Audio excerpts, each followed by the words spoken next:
বাবা, আমার তো খুব ক্ষুধা পেয়েছে। তাহলে আমি সারাদিন কাজ করব কি করে? আর কাজ না করলে তো মেয়েটার জন্য খাবার নিয়ে যেতে পারবো না। এ কি, এই গাছটায় তো একটা কাঁঠাল ধরে আছে, সেটাও আবার কাঁচা। পাকা কাঁঠাল হলে তবুও খেতে পারতাম। কাঁঠালটা উপরে দেখতে কাঁচা হলেও ভিতরে কিন্তু ঠিক পাকা পাবে। তুমি কাঁঠালটা পেড়ে খেতে পারো পাখি। এ কি গাছ, তুমি আবার কথা বলতেও পারো? তুমি বুঝি জাদুই গাছ, তাই না? আচ্ছা ঠিক আছে গাছ, আমি তাহলে তোমার কাঁঠাল পেড়ে খাচ্ছি।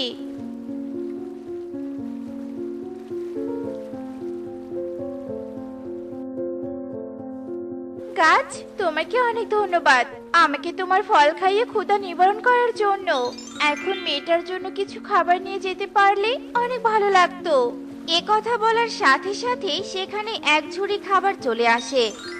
এ কি, এখানে খাবার এলো কি করে? গাছ, তুমি কি আমাকে খাবার দিলে? আমি তোমাকে খাবার দিয়েছি, কারণ কেউ আমার শরীর থেকে কিছু অংশ খেয়ে যদি তার তিনটি ইচ্ছের কথা বলে, তাহলে আমি তার তিনটি ইচ্ছে পূরণ করে দেই। তুমি তো অনেক ভালো, তাহলে তুমি আমার আরো দুটি ইচ্ছে পূরণ করে দিবে, তাই তো? অবশ্যই দিব। বলো, তোমার আর কি কি ইচ্ছে পূরণ করতে হবে?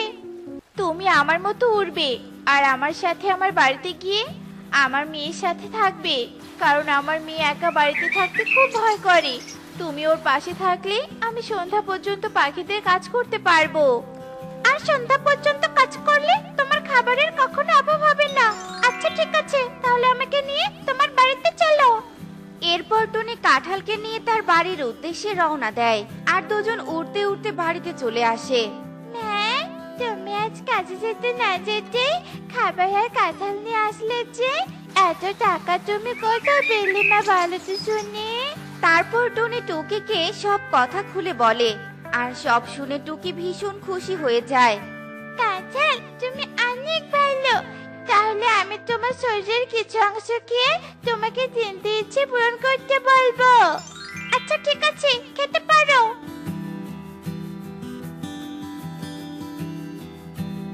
ও মা, তোমার শরীরটা আবার আগের মতো হয়ে গেছে। কি অদ্ভুত জাদু জানো তুমি। যাই হোক, এবার আমার ইচ্ছে তিনটে শোনো। আমার তিনটা বন্ধু আছে, কনক, পারুল আর সালু। এই তিনজনের জন্য 3 প্যাকেট মিষ্টি দাও, ওরা মিষ্টি খেতে খুব পছন্দ করে। টুকি এ কথা বলার সাথে সাথে সেখানে 3 প্যাকেট মিষ্টি চলে আসে।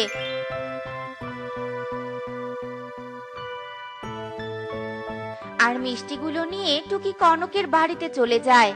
কানক, এই কানক, দেখ, আমি তোর জন্য মিষ্টি নিয়ে এসেছি।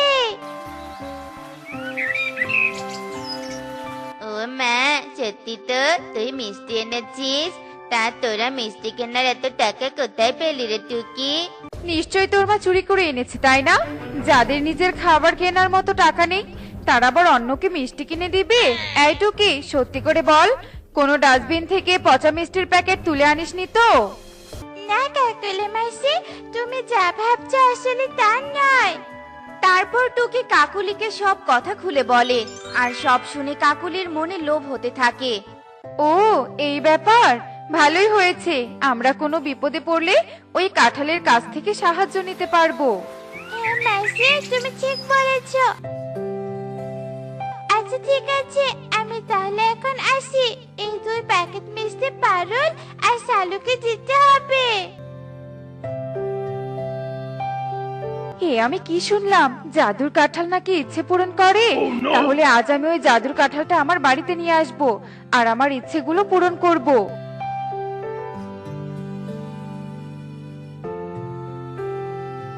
টুনি, কোথাও যাচ্ছিস নাকি? হ্যাঁ দিদি, কাজে যাচ্ছি। টুকির জন্য দাঁড়িয়ে আছি। টুকি বাড়ি ফিরলে বাড়ি থেকে বের হব। তা তুমি কিছু বলবে নাকি? মানে কদিন থেকে মাথাটা খুব ব্যথা করে, কিন্তু ওষুধ কেনার মতো টাকা নেই।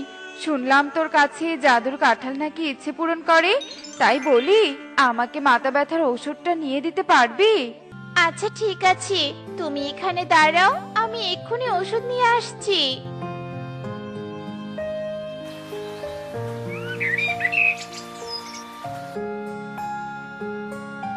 কাকুলি মাসি, এভাবে উকি দিয়ে কি দেখছো গো? তোর মা আমার জন্য কাঁঠালের কাছ থেকে ঔষধ নিতে গেছে, সেটাই দেখছি। এই নাও তোমার ঔষধ কাকুলি দিদি। মা টুকি, তুই কাঁঠালের সাথে খেলা কর, আমি তাহলে কাজে গেলাম। আচ্ছা ঠিক আছে মা। এরপর টুনি চলে যায় আর কাকুলি বলে, মা টুকি, আমি কনকের নানু বাড়ি যাচ্ছি, তুই একটু আমাদের বাড়ি থেকে কনককে ডেকে নিয়ে আয় তো। আমার মাথা ব্যথা করছে তো, তাই বাড়িতে যেতেই ইচ্ছে করছে না। আচ্ছা ঠিক আছে মাসি, আমি এক্ষুনি যাচ্ছি। এরপর টুকি কনককে ডাকতে চলে যায় আর সেই সুযোগে কাকুলি ঘরে ঢুকে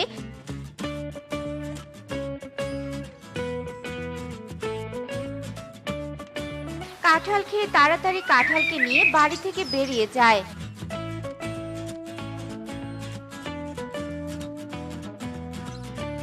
কাঁঠাল, তুই এখানেই থাক, আমি আগে টুকিকে বের করে দেই।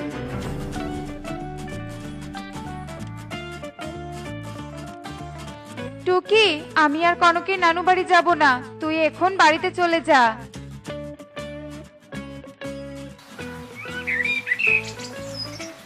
কাকুলি, তুমি এই কাঁঠাল আবার কোথায় পেলে? এই কাঁঠালের কাহিনী তোমাকে পরে বলছি, আগে তো ইচ্ছেগুলো পূরণ করে নেই। হ্যাঁ মানে বলো, তোমার কি কি ইচ্ছে পূরণ করতে হবে? ঈগল দাদার বাড়িতে বড় বড় দুটো ছাগল আছে, সেই ছাগল দুটো আগে এনে আমাকে দে। এরপর কাঁঠাল তার জাদু দিয়ে ঈগলের বাড়ি থেকে ছাগল দুটো কাকুলির বাড়িতে নিয়ে আসে। আমি তো এতক্ষণ তোমাকে পাগল ভেবেছিলাম, কিন্তু এখন তো দেখছি তুমি অনেক চালাক। কাকুলি, সব কথা আগে বলো তো, এই কাঁঠাল কোথায় পেয়েছো? তারপর কাকুলি কালুকে কাঁঠালের রহস্য বলতে থাকে আর এভাবেই সারা দিন কেটে সন্ধ্যা নেমে আসে। আর সন্ধ্যা হতেই টুনি কাজ থেকে বাড়িতে চলে যায়।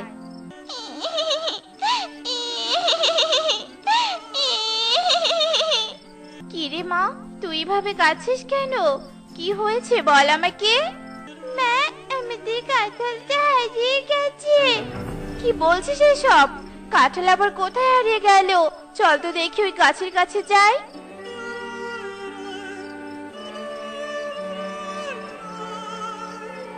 গাছ দাদা, তোমার জাদুই কাঁঠাল কি তোমার গাছে এসেছে? কই, আমার কাছে তো আসেনি, আর আসলে তো দেখতেই পারতে। তাহলে কাঁঠালটা গেল কোথায়? আমি তো কিছুই বুঝতে পারছি না। ওই কাঁঠাল একা কোথাও যাবে না, নিশ্চয়ই ওকে কেউ নিয়ে গেছে। আজ তো রাত হয়ে গেছে, তাই তুমি কাল সবার বাড়িতে গিয়ে খুঁজে দেখো। আচ্ছা ঠিক আছে গাছ। এরপর টুনি আর টুকি বাড়িতে চলে আসে আর এদিকে কাকুলি কাঁঠালের সাহায্যে পাখিদের বাড়ি থেকে হাঁস মুরগি তার বাড়িতে নিয়ে আসে। আর এভাবেই সেই রাত কেটে সকাল হয়ে যায়। এ কি, আমার ঘর থেকে ছাগল কোথায় হারিয়ে গেল? নিশ্চয়ই কোনো চোর আমার ছাগল দুটো চুরি করে নিয়ে গেছে। কি বলছো দাদা, তোমার বাড়ি থেকেও ছাগল চুরি হয়েছে? আমাদের বাড়ি থেকে তো হাঁস মুরগি চুরি হয়েছে, তাই তো তোমার কাছে বিচার দিতে এলাম। চোরকে না ধরতে পারলে বিচার কি করে করব? দাঁড়া, চোর ধরার জন্য বনে একটা ঘোষণা করে দিব, টাকার বিনিময়ে অনেক পাখি চোর ধরে দিবে। হ্যাঁ দাদা, তুমি একদম ঠিক বলেছো। এই জাদুর কাঁঠাল, এবার আমাকে পাশের বন থেকে বড় একটা গরু এনে দে তো। শয়তান পাখি, তোর ইচ্ছে শেষ হয়েছে। তোর তিনটি ইচ্ছে আমি পূরণ করেছি। কিন্তু তুই তো টুনির তিনটির বেশি ইচ্ছে পূরণ করেছিস, তাহলে আমার ইচ্ছে পূরণ করছিস না কেন? টুনি অনেক ভালো পাখি, তাই টুনির আরো ইচ্ছে আমি পূরণ করব। কিন্তু তুই অনেক খারাপ পাখি, তুই আমাকে দিয়ে অন্যের জিনিস চুরি করিয়েছিস, তাই তোর ইচ্ছে এখানেই শেষ। কাঁঠাল, তুমি এখানে? আমার সন্দেহ ঠিক হয়েছিল, কাকুলি দিদি তোমাকে চুরি করে এনেছে, তাই তো আগে এখানে খুঁজতে এসেছি। নিজে তো আমাকে চুরি করে এনেছে, আবার আমাকে দিয়ে চুরি করিয়েছে। এই যে ছাগল হাঁস মুরগি দেখছো, এই সব অন্য পাখির বাড়ি থেকে এনেছি। এই কাঁঠাল, চুপ কর। তুই সবার ইচ্ছে পূরণ করেছিস বলে তোকে দিয়ে আমি আমার ইচ্ছে পূরণ করেছি, তবে এত কথা বলছিস কেন? ইচ্ছে পূরণ করে বলেই তুমি অন্যের ক্ষতি করে নিজের ইচ্ছে পূরণ করবে? তাড়াতাড়ি অন্যের জিনিস ফিরিয়ে দিয়ে এসে বলছি। আমরা যদি ফিরিয়ে না দেই, তোরা কি করবি? হ্যাঁ, আমরা কিছুই করব না, চলো কাঁঠাল। এরপর টুনি কাঁঠালকে নিয়ে ঈগলের বাড়ির দিকে যেতে থাকে আর আর পথে ঈগলের সাথে তার দেখা হয়ে যায়। ঈগল দাদা মাইক নিয়ে কি ঘোষণা দিবে? আমাদের হাঁস মুরগি ছাগল চুরি হয়ে গেছে, তাই চোরকে ধরার জন্য ঘোষণা দিব। ঘোষণা দিতে হবে না দাদা। তারপর টুনি ঈগলকে সব কথা খুলে বলে।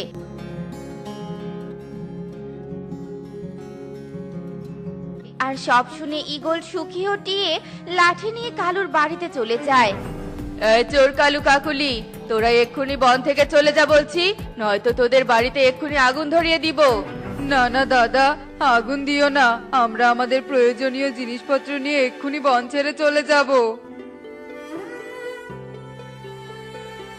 এরপর কালু কাকুলি তাদের প্রয়োজনীয় জিনিসপত্র নিয়ে বন ছেড়ে অন্য বনে চলে যায়। মা, আমার মাথায় আগে ভালো করে পানি দিয়ে দাও, আমার মাথায় যে খুব গরম লাগছে। গরম তো লাগবেই, তোকে এত করে বলি এই গরমের সময় রোদের ভিতরে খেলতে যাস না, কিন্তু তুই তো আমার কোনো কথাই শুনিস না। এখন তো বুঝেছিস রোদের ভিতরে খেললে কি অবস্থা হয়। এত পানি দিচ্ছি তবুও নাকি তোর মাথা ঠান্ডা হচ্ছে না। আমি সত্যি বলছি মা, এই গরমে আর খেলতে যাব না, এখন থেকে বাড়িতেই থাকবো। হ্যাঁ, কথাটা যেন মনে থাকে। এখন তোকে আর মাথায় পানি দিতে পারবো না, আমার যে কাজের দেরি হয়ে যাচ্ছে। দেরিতে কাজে গেলে কাকুলি দিদি অনেক কথা শুনিয়ে দিবে। আচ্ছা হয়েছে মা, তুমি তাহলে এখন কাজে যাও, আমি সারাদিন বাড়িতেই শুয়ে থাকবো।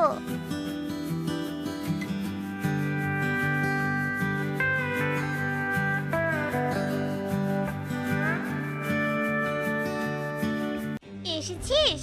কিন্তু এত দেরিতে কেন? হ্যাঁ, তোকে কি কাজে থেকে বের করে দিব নাকি? বাইরে কত কাজ পড়ে আছে, সেগুলো সব কাজ শেষ হলে তবে বাড়িতে যাবি, বুঝেছিস? ঠিক আছে দিদি। এরপর টুনি কাকুলির বাড়িতে কাজ করতে থাকে।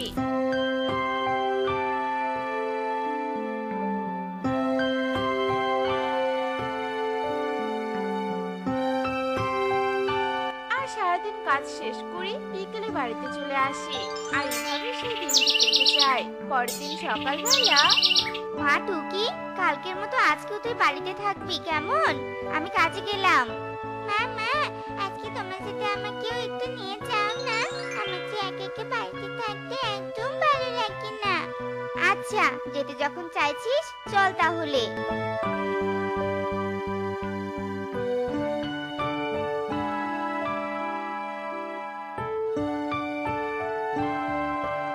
শোন মা, তুই এখানে বসে থাক, আমি কাজ শুরু করে দেই। আর শোন, এই বাড়ির কোনো কিছু যেন নষ্ট না করিস, কেমন? ঠিক আছে মা। অনেকক্ষণ থেকে তো এখানে বসে আছি, আর ভালোই লাগছে না। একটু হেঁটে হেঁটে পুরো বাড়িটা একটু ঘুরে দেখি তো, এই বাড়িতে কি কি আছে। কি ব্যাপার, এই ঘরটা এমন কেন? মনে হয় ঘরের ভিতরটা পানি দিয়ে ভিজিয়ে রেখেছে, তাই অনেক ঠান্ডা। আমরাও বাড়িতে গিয়ে আমাদের ঘরটা পানি দিয়ে ভিজিয়ে দিব, তাহলে আমাদের ঘরটাও ঠান্ডা হয়ে যাবে। যাই হোক, এই ঘরটাতে কিছুক্ষণ আরাম করি। এই কথা বলে টুনি কাকুলির বিছানায় বসে পড়ে। আর এসির ঠান্ডা বাতাস খেয়ে টুকির চোখে ঘুম চলে আসে। আর টুকি বিছানায় ঘুমিয়ে পড়ে। এদিকে কালু আর কাকুলি বাড়িতে চলে আসে। কি ব্যাপার কাকুলি, এই মেয়েটাকে আমাদের বিছানায় ঘুমিয়ে আছে? আমিও তো জানি না, ওই মেয়ে আবার কোথা থেকে আসলো। দাঁড়াও, এক্ষুনি একে লাঠি দিয়ে মেরে ঘুম ভাঙানোর চেষ্টা করছি।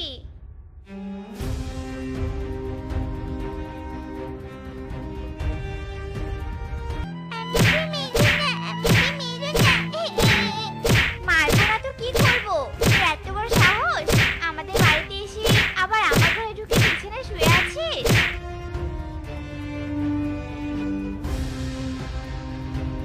দিদি, কি আমার মেয়ে, ওকে মেরো না দিদি।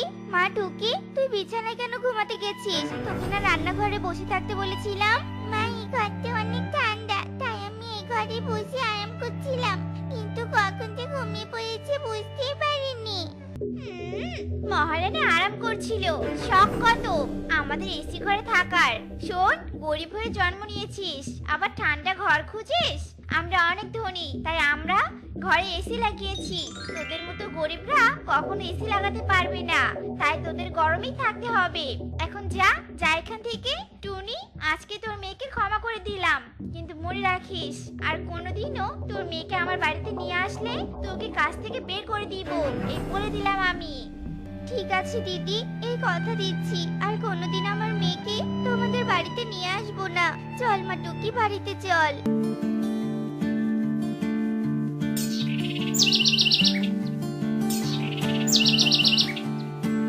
টুকি, আমি কাজে গেলাম, তুই দুপুরে খাবার খেয়ে নিস কেমন? উফ, এত গরম, এই গরমে আমাকে বাড়িতে থাকতে ভালো লাগছে না। আমি বরং বনের পুকুরের পাশে গিয়ে বসে থাকি। যখন গরম লাগবে তখন পুকুর থেকে একটা ডুব দিয়ে গাছের নিচে বসে থাকবো। যেই বলা সেই কাজ। টুকি তাড়াতাড়ি বনের পুকুরে চলে যায় আর পুকুরে গোসল করে গাছের নিচে বসে থাকে। আর এইভাবে টুকি বারবার পুকুরে গোসল করতে থাকে। এদিকে দুপুর গড়িয়ে বিকেল পেরিয়ে সন্ধ্যা হয়ে যায়, কিন্তু টুকি গরমের জন্য বাড়িতে যায় না। অন্যদিকে কি ব্যাপার, মেয়েটা কোথায় গেল? সন্ধ্যা হয়ে এসেছে, এখনো যে বাড়ি ফিরছে না। যাই দেখি তো বনে খুঁজে।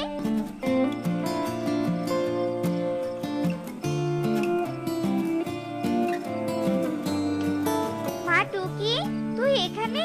আর আমি তোকে পুরো বন খুঁজলাম, তুই এখানে সন্ধ্যাবেলা কি করিস? হ্যাঁ চল মা, চল বাড়িতে চল, রাত হয়ে আসছে যে।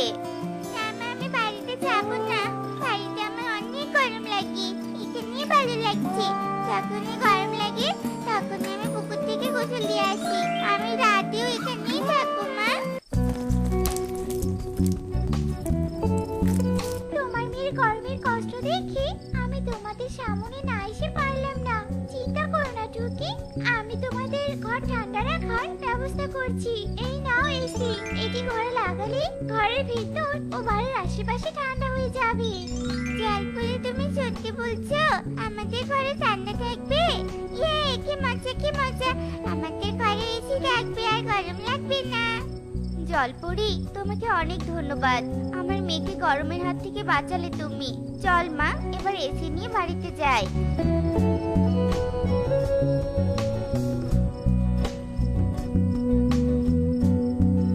কাকুলি, সর্বনাশ হয়ে গেছে। কি সর্বনাশ হয়েছে কালু?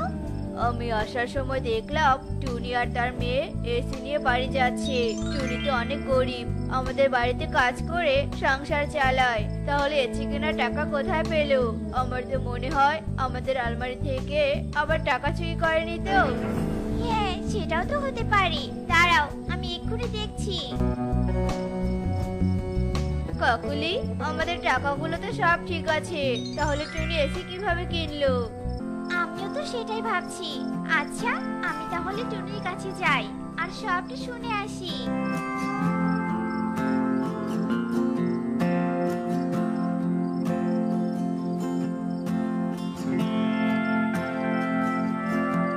আরে দিদি, তুমি এই গরিবের বাড়িতে? এসো দিদি, এসো বসো। তুই কি আর গরিব আছিস? এখন আমাদের মতো তুইও দেখছি এসি কিনেছিস। কি রে টুনি, তুই এসি কেনার এত টাকা কোথায় পেলি রে? কাকুলি এই কথা বলতেই টুনি তার সরল মনে সব কথা বলে দেয়। তা তো ভালোই হয়েছে তোর। ঠিক আছে, আমি তাহলে বাড়িতে যাই।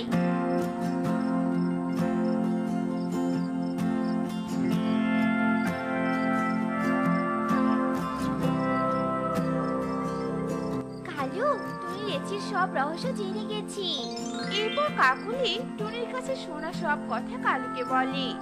শোনো কাকুলি, কাল তুমিও ওই টুকির মতো সারাদিন পুকুরে গোসল করবে, আর আমি তোমাকে বাড়ি আসতে বলবো। তুমি আসতে চাইবে না, তখন জলপুরি আসলে আমি সবটা বলবো, আর জলপুরি তখন আমাদের এসি দিবে। বুদ্ধিটা কেমন বলো তো? খুবই ভালো, কিন্তু কালু আমাদের তো একটা ইচ্ছে আছে। আরে তাতে কি হয়েছে? সেটা তো আর জলপুরি জানে না। আমরা ওই এসি এনে বিক্রি করে টাকা নিব।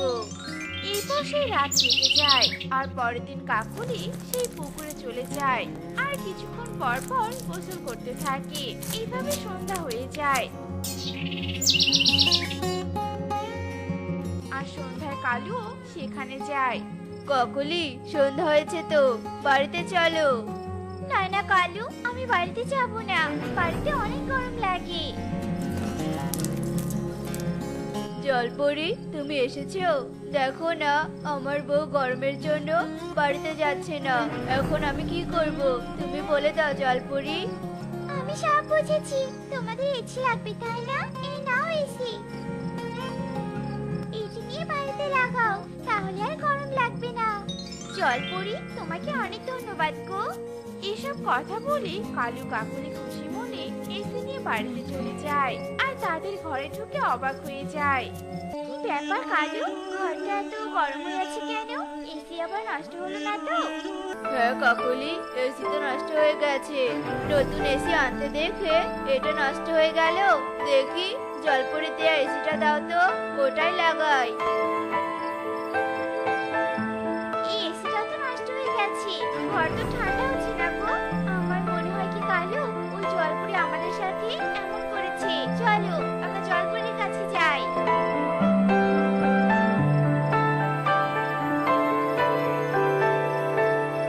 জলপরি, জলপরি, ওঠো। কি হয়েছে, এত চিৎকার করছো কেন? তুমি আমাদের কি এসি দিয়েছো? যা নিয়ে গিয়ে ঘরে রাখতেই আগের এসি ছিল, ওটা সহ দুটোই নষ্ট হয়ে গেছে। তা তো যাবে, কারণ তোরা লোভী। আমার এসি লোভীদের ঘরে ভালো থাকে না, নষ্ট অবস্থায় থাকবে। আর তোরা আমাকে মিথ্যে বলেছিস, তোদের ঘরে এসি থাকা সত্ত্বেও আমার কাছ থেকে এসি নিয়ে গিয়েছিস, তাই তো নষ্ট হয়ে গেছে। তোরা অনেক অহংকারী আর লোভী, তাই তোরা কোনোদিনও এসি ঘরে রাখতে পারবে না। যে এসি নিয়ে আসবি সেটা নষ্ট হয়ে যাবে, এটা আমার অভিশাপ। জলপুরের মুখে এমন কথা শুনে কালু ও কাকুলি দুজনেই লজ্জা পেয়ে সেখান থেকে বাড়িতে চলে আসে। কালু, খুব গরম লাগছে গো আমার, আমার যে গরম আর সহ্যই হচ্ছে না। এখন সহ্য করতেই হবে কাকুলি। টুনির মেয়ে একদিন আমাদের এসি ঘরে ঢুকেছিল বলে আমরা গরিব বলে কত অপমান করেছি, তাই আমাদের এই অবস্থা হয়েছে। আর টুনিরা গরিব হওয়া সত্ত্বেও এসি ঘরে থাকছে। আসলে গরিব বলে কখনো কাউকে অবহেলা করতে নেই। কখন কার জীবন কখন কিভাবে পাল্টে যায় আমরা কেউই বলতে পারবো না। এভাবে কালু আর কাকুলির জীবন গরমেই কাটতে থাকে আর এদিকে টুনি তার মেয়ে টুকিকে নিয়ে এসি ঘরে সুখে দিন কাটাতে থাকে। তোদের আমি 10 দিন সময় দিয়েছিলাম, কিন্তু তোরা আমার দেওয়া সময় মতো আমার টাকাগুলো একদম পরিশোধ করতে পারিসনি। তাই আমি আমার দেওয়া শর্ত মতো তোদের এই বাড়িটা দখল করে নিব। না না মোড়ল মশাই, এভাবে একদম বলবেন না। আমি আপনার দুটো পায়ে পড়ছি মোড়ল মশাই, দয়া করে আপনি আমাদের এত বড় ক্ষতি করবেন না মোড়ল মশাই। এই বাড়িটুকু ছাড়া যে আমাদের আর কিছুই নেই। তোর কি আছে না আছে তা জেনে তো আমার কোনো লাভ নেই। তোরা আমার টাকা পরিশোধ করতে পারিসনি, তার বিনিময়ে তোকে এই বাড়িটা ত্যাগ করতেই হবে। মোড়ল মশাই, আপনি যদি এমন কাজ করেন তাহলে আমাকে যে বউ বাচ্চা নিয়ে গলায় দড়ি দেওয়া ছাড়া আর কোনো পথই থাকবে না। ওসব ন্যাকা কান্না ছেড়ে এই দলিলটাতে সাইন করে দে। না, আমি কিছুতেই সাইন করব না। করবি না তো দাঁড়া, আমি দেখাচ্ছি মজা তোকে। দে বলছি, দে দে দলিলে স্বাক্ষর দে, নয়তো আজ তুই তোর প্রাণ ফিরে পাবি না। মোড়ল মশাই, আপনার দোহাই লাগে, দোহাই লাগে মোড়ল মশাই, দয়া করে আপনি আমার স্বামীকে আর মারবেন না। ঠিক আছে, আর মারবো না। তাহলে তোর স্বামীকে বল আমার এই দলিলে সাইন করে দিতে। ওগো, তুমি আর ভেবো না গো, আমাদের কোনো না কোনো ব্যবস্থা একদিন ঠিক হয়ে যাবে। তুমি মোড়ল মশাইয়ের কথা মতো দলিলে সাইন করে দাও। টুনির কথা শুনে টোনা একটু সাহস পায় আর মোরলের কথা মতো মোরলের দেয়া দলিলে সাইন করে দেয়। হা হা হা হা হা। এবার তোরা আমার বাড়ি ছেড়ে চলে যা, আমি আমার বাড়িতে কোনো গরিব পাখিকে দেখতে চাই না। এই বলে মোরল টোনা আর টুনিকে তাদের ছানা সহ বাড়ি থেকে বের করে দেয় আর টোনা অসহায় হয়ে তার বউ বাচ্চাকে নিয়ে পথে পথে ঘুরতে থাকে। ওগো, এবার আমরা কোথায় যাব? আশেপাশে তো ধান ক্ষেত ছাড়া আর কোনো কিছুই দেখতে পাচ্ছি না। মা, তুমি ধান ক্ষেত ছাড়া কিছু দেখতে পাচ্ছ না? কি বললো? ওই তো দেখো, কত সুন্দর একটা বড় গাজর। ঠিকই তো, গাজরটা তো অনেক বড়। টুনি, গাজর দেখে আমার মাথায় একটা সুন্দর বুদ্ধি এসেছে গো। কি কি এমন বুদ্ধি বলো তো শুনি। এই বড় গাজরটা দিয়ে সুন্দর করে একটা বড় বাড়ি বানালে মন্দ হবে না। কিন্তু এখানে তো ধান ক্ষেত। তাতে কি হয়েছে, আমরা ধান খেতেই আমাদের কষ্টের বাড়ি বানাবো আর এখানে কষ্ট করে থাকবো। আচ্ছা ঠিক আছে, তুমি যখন এত করেই বলছো তখন চলো তাই করা যাক। এরপর দুজনে মিলে অনেক কষ্টে ধান খেতে সুন্দর একটা গাজরের বাড়ি বানায়। আর তারপর সবাই মিলে সে গাজরের বাড়িতেই থাকতে শুরু করে। এদিকে ধান ক্ষেতের পাশে ছিল অনেক বড় একটা গাছ, আর সেই গাছে অনেকগুলো মৌমাছি এসে বাসা বেঁধেছে। সারাদিন এত মাংস খেতে কি ভালো লাগে? খালি মাংস আর মাংস, রুচির পুরো 12টা বাজিয়ে ছাড়বে। না, এভাবে আর চলা যাবে না। আমাকে আমার রুচি বদলাতেই হবে। আমাকে আমার রুচি বদলানোর জন্য মৌমাছির মৌচাকে যেতে হবে, আর আমাকে মৌমাছির মধু পান করতে হবে। হ্যাঁ। শিয়াল মধু পান করার জন্য মৌচাক খুঁজতে থাকে, আর খুঁজতে খুঁজতে সে গাছের কাছে গিয়ে পৌঁছায়। আরে বাহ, এ তো দেখছি মেঘ না চাইতেই জল। এবার আমাকে এই মৌচাকের মধুই খেতে হবে, আর আমার শরীরের পুষ্টি বাড়াতেই হবে। এই বলে শিয়াল মৌচাকের মধু খাওয়ার জন্য লাফ দিতে থাকে, কিন্তু সে কোনোভাবেই মধুর নাগাল পায় না। এদিকে শিয়ালের এমন লাফালাফিতে মৌমাছিগুলো সব বিরক্ত হয়ে শিয়ালের দিকে তেড়ে আসতে থাকে। ওরে বাবারে, মধু তো পেলামই না। এখন তো দেখছি পুরো মৌমাছির বংশ আবার দিকেই তেড়ে আসছে।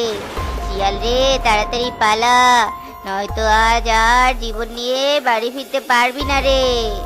এই বলে শিয়াল ছুটতে পালাতে থাকে, কিন্তু মৌমাছিগুলো তো নাছোড়বান্দা, তারাও দ্রুত উড়ে শিয়ালকে আক্রমণ করতে থাকে। ওরে বাবারে, ওরে মারে, মৌমাছির কামড়ে এত যন্ত্রণা কেন রে? ওরে হতচ্ছাড়ারা, ছাড় ছাড় বলছি রে। একবার যদি আমি তোদের হাত থেকে বাঁচতে পারি, তাহলে তোদের সবগুলোকে আগুনে পুড়িয়ে ছাই করে দিব রে। শিয়াল একা একাই বকবক করতে থাকে, আর মৌমাছিরা তাদের নিজেদের মতো করে শিয়ালকে কামড়িয়ে সেখান থেকে চলে যায়। আর এদিকে মৌমাছির কামড় খেয়ে শিয়ালের পুরো শরীর ফুলে যায়। ওরে মরে গেলুম রে, ওরে মরে গেলুম রে, আমায় বাঁচাও, বাঁচাও রে। আহারে শিয়াল দাদা, তুমি এভাবে কাঁদছো কেন গো? কি হয়েছে তোমার? এরপর শিয়াল টুনিকে সব কথা খুলে বলে। আহারে বেচারা শিয়ালটাকে বিষাক্ত মৌমাছিগুলো কি কামড়টাই না কামড়িয়েছে। একবারও যদি মৌমাছি কামড় দেয় তাহলে তো পুরো 1 মাস ব্যথা থাকে। চলো চলো, আমি তোমাকে আমার বাড়িতে নিয়ে গিয়ে ওষুধ লাগিয়ে দিচ্ছি। যা করবে তাড়াতাড়ি করো, আমি যে আর এই ব্যথা সহ্য করতে পারছি না। ওরে বাবারে। টুনি কোনো কিছু আর না ভেবে শিয়ালকে নিয়ে তার বাড়িতে যায়, শিয়ালকে লাগিয়ে দেয়। এবার একটু শান্তি পেলাম। তোমাকে অনেক ধন্যবাদ আমার এত বড় উপকার করার জন্য। এবার বরং আমি আসি। আরে আরে, সবে মাত্র তো এলে, না খেয়ে কোথায় যাবে? আর বাইরে তো রাতও হয়ে গেছে। এমন সময় বাঘ রাজা বাইরে বেরিয়ে আসে। তুমি যদি তোমার অসুস্থ শরীর নিয়ে তার সামনে যাও, বাঘ যখন তখন তোমাকে আক্রমণ করতে পারে আর খেয়ে ফেলতে পারে। তার থেকে ভালো তুমি আজকে থেকে যাও। আচ্ছা ঠিক আছে, ঠিক আছে, তুমি যখন এত করে বলছো তখন না হয় থেকেই গেলাম। শিয়ালকে রেখে টুনি রান্নাঘরে চলে যায়। এদিকে শিয়াল মৌমাছির কামড় খেয়েও থেমে থাকে না। সে রাগে আগুন হয়ে মনে মনে ভাবতে থাকে, শয়তান মৌমাছি, তোরা আমাকে কামড়িয়েছিলি তাই তো? দেখ কাল সকালে আমি তোদের কি হাল করি। আর শিয়াল ঘুম থেকে উঠেই মশাল হাতে বেরিয়ে পড়ে, আর সে গাছের তলায় গিয়ে দাঁড়িয়ে পড়ে। কাল তো খুব আমায় কামড়িয়েছিস, কিন্তু আজ কোথায় যাবি? হ্যাঁ, আমার হাত থেকে আজ তোদের কেউ বাঁচাতে পারবে না। আজ আমি মুখে লেগে থাকার মতো মধু খাবো। হ্যাঁ। এই বলে শিয়াল মৌমাছিগুলোকে আগুন দিয়ে তাড়িয়ে দেয় আর মধু খেতে শুরু করে। কিন্তু মৌমাছিগুলো দূরে না গিয়ে আবারও এসে শিয়ালকে আক্রমণ করে বসে। ওরে হতচ্ছাড়া, ওরে তোদের হাত থেকে আমি বাঁচতে চাইলাম, আর তোরা কিনা আবার আমাকে আক্রমণ করলি। শিয়াল মৌমাছিগুলোর হাত থেকে বাঁচার জন্য দৌড়ে ছুটে টুনির বাড়িতে ঢুকে যায় আর মৌমাছিগুলো শিয়ালের পিছু পিছু টুনির বাড়িতে ঢুকে পড়ে। ওগো, মৌমাছিগুলো যে আমাদের গিলে খাবে গো, তুমি যে করে পারো আমাদের মেয়েটাকে বাঁচাও। টোনা তার বউ বাচ্চাকে বাঁচানোর জন্য অনেক চেষ্টা করে, কিন্তু মৌমাছিগুলো কিছুতেই থামে না। তারা কামড় দিতেই থাকে।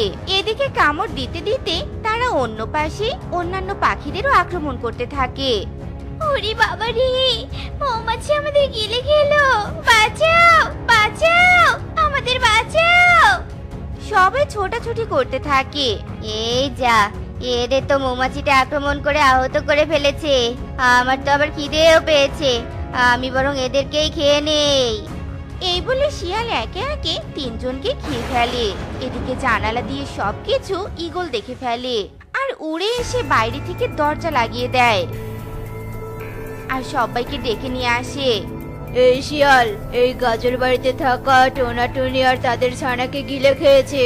একে এখন মারো, সবাই মারো। শিয়ালকে আর কোনো কথা বলার সুযোগ না দিয়ে সবাই মিলে মারতে মারতে মেরে ফেলে।